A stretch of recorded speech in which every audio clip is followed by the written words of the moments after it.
Hi, ladies and gentlemen. All right, so this is the discussion for the most dangerous game up to page 57 that you were supposed to read. So, as we mentioned in class today, we do have two characters that we are introduced to, Whitney and Rainsford. So, if you do not have their names highlighted, you want to have their names highlighted. All right, and we know that they are going past a scary area which is known as Ship Trap Island. Um, in addition, we know that they are on a yacht and that it is a moonless Caribbean night. So that is part of our exposition. So if you did not jot any of that down during class today, you want to make sure that you have something like that. Exposition from two characters on a yacht. We know that they are hunters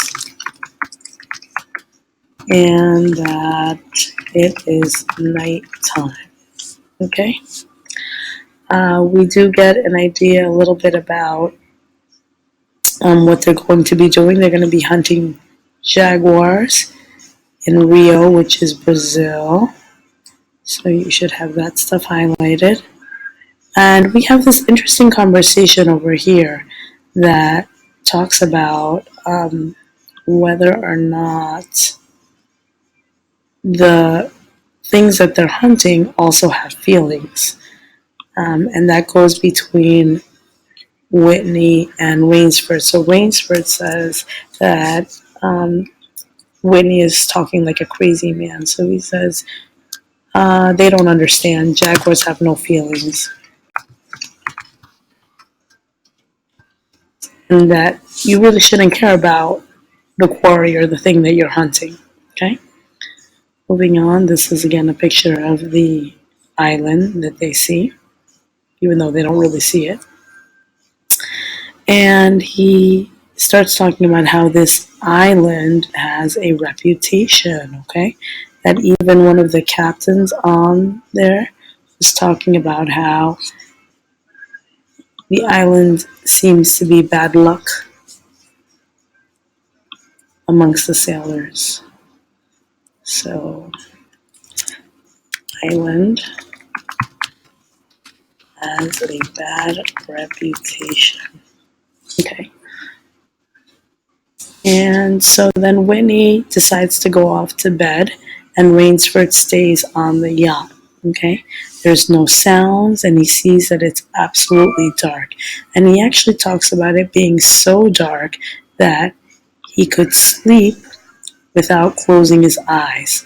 All right, and the best way that I can explain that to you is if you guys picture when you go to sleep, when you close your eyes, you know how dark it is, but it is so dark that night that he could literally have his eyes open and it would be as dark as having his eyes closed. Right? And then we move on to page 57.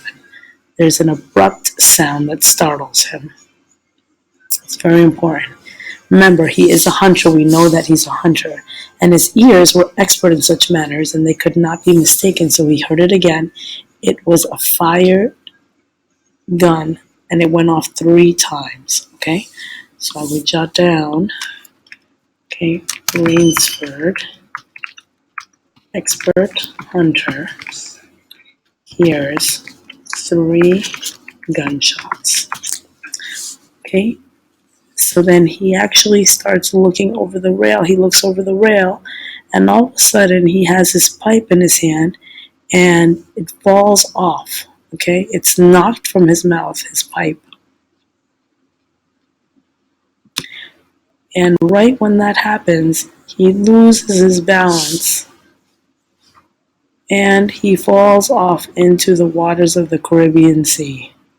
Okay? He gets out of the surface and he tries to cry out, but this is a speeding yacht, so nobody hears him.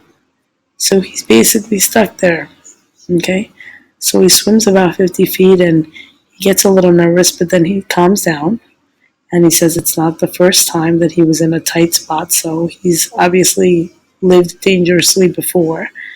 Um, and he realizes that he's got to do something. So he wrestles himself out of his clothes and he starts swimming, okay? And the lights of the yacht become faint.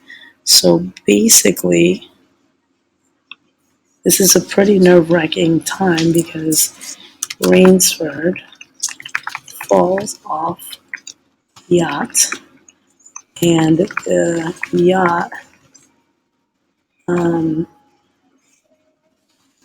goes away, leaving him in the middle of the sea. Remember, he's close to this supposedly scary island too, so it's becoming suspenseful. All right, think about what the conflict is that he's having here. Would this be? What would this be? What would be character versus?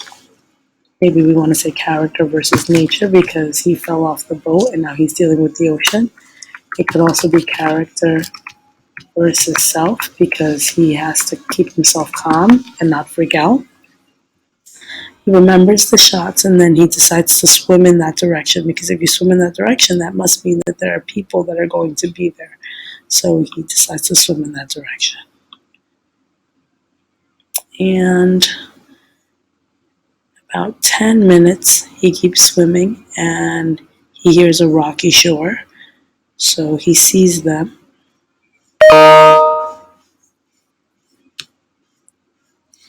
And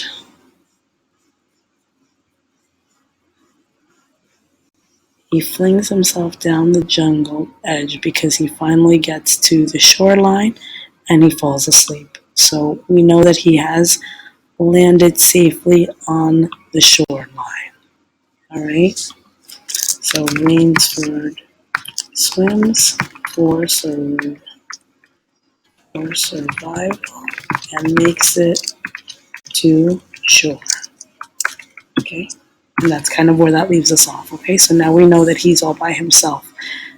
There's a lot of conflicts and a lot of issues right there. We will be reading more tomorrow. Thank you. Bye bye.